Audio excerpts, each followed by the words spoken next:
Hello and welcome everybody, King Dempz here, bringing you the Beserker class spotlight for Torchlight 2. Now what I'm going to be doing is taking you through the Beserker's 3 skill trees, letting you know the pros and cons of each skill tree, and then I will take you out for a little bit of combat, let you know the general feel of combat with the Beserker, and I'll also give you a couple of extra bits of information about this class. Now, beginning with the Hunter skill tree. Now, this is all about physical DPS and damage over time. This is all about dealing as much damage as humanly possible, and the skill tree is purely focused on that. The first skill, Eviscerate, you tear into all enemies directly in front of you, leaving them bleeding for 6 seconds. It inflicts 88% of weapon DPS. There you are, a lot of damage with the first strike, but also 12 physical damage over 6 seconds. It's all about dealing that damage in a sustained manner. You're not just trying to give one big hit and, you know, knock the guy out in one hit. You're trying to deal damage sustained, so he's constantly taking hits. If we move on to the last skill within the skill tree, Ravage, you execute a brutal series of slashes, inflicting 3 strikes on all foes within 4 meters. Again, it's all about dealing damage. 25% weapon DPS, but also debuffing enemies so that you can inflict more damage on them with your other skills. -8 to all armor per hit per 4 seconds.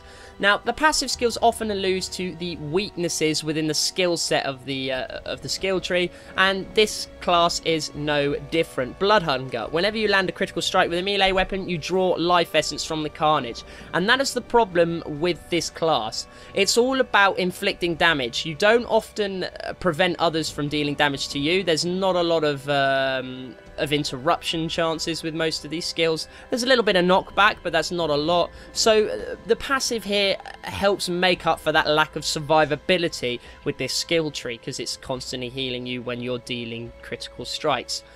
The Executioner gives you a 2% chance to execute, which is doing a double-handed strike if you have 2 individual melee weapons. As you can see, that's again more about dealing damage.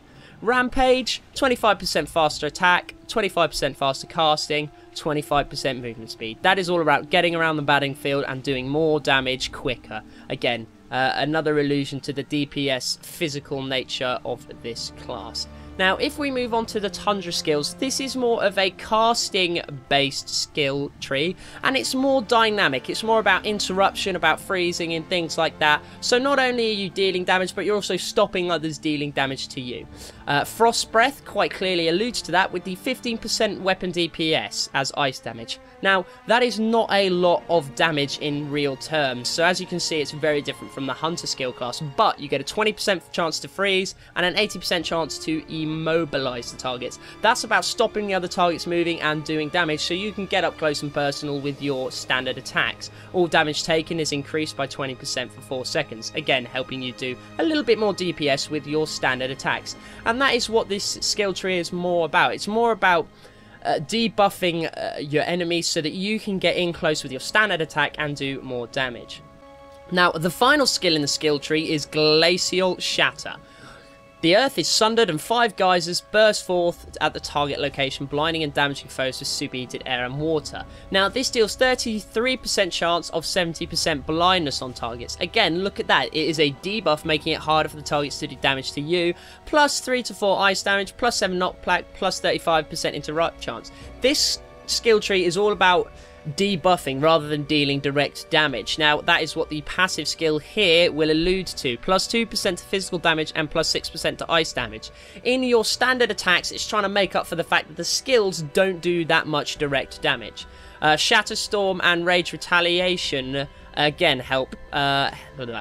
Shatterstorm is more to do with actually buffing up your skill set. 100% chance to immobilize, 5% chance to freeze, and -5 to ice armor. Again, that's all about debuffing, whereas Rage Retaliation, when you are struck by a nearby enemy, your inner rage physically manifests and retaliates against that foe. Damage equal to 120% of your weapon's DPS.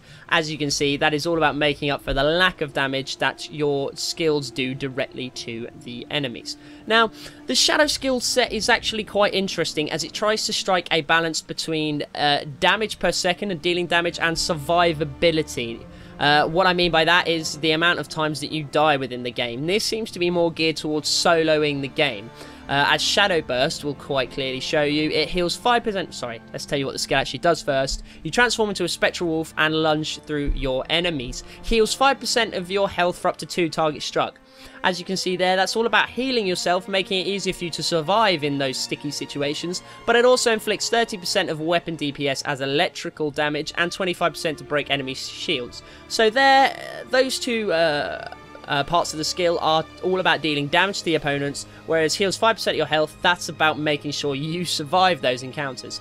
Wolfpack again alludes to the fact that it's more about soloing the game, as it unleashes a pack of 5 Spectral Wolves that spread out and attack enemies around you. If you want to compare it to the Warlock class in World of Warcraft, you summon a minion which helps you solo the game because you're not that strong defensively. Similar in this skill set with the Beserker. You're not that strong in terms of your vitality and making sure you don't die, so you need a little bit of help from summoning adds and from healing yourself with your skills.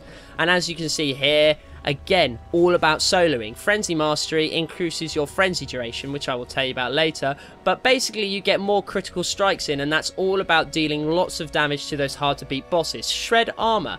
Your inner savagery rips into your enemies, leaving them more vulnerable to each hit, dealing more damage. Red Wolf, again, whenever you inflict a critical hit, all about dealing more damage to more than one enemy, so that it's easier for you to solo those large groups of enemies.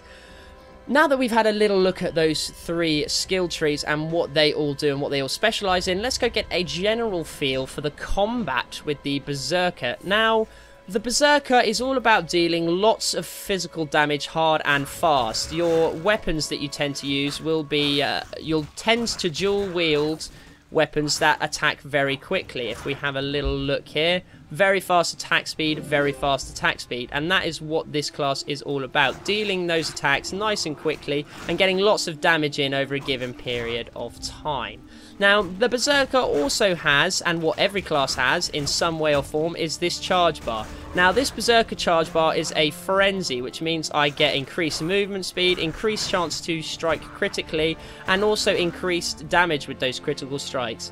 That is all about getting in nice and personal with the enemies and dealing lots of damage. And basically that gives you an idea of what Beserker's combat is all about. It's all about getting into the thick of things and dealing plenty of damage. Now, I hope you've enjoyed the Beserker class spotlight. I hope you found it useful. I will be doing spotlights on all of the other classes in Torchlight 2, so I will leave links to those in the form of possibly annotations. And I hope you enjoyed that, and I hope you subscribe, like and favourite, all of that wonderful stuff, guys. I've been King Dempz, and I will see you in the next video.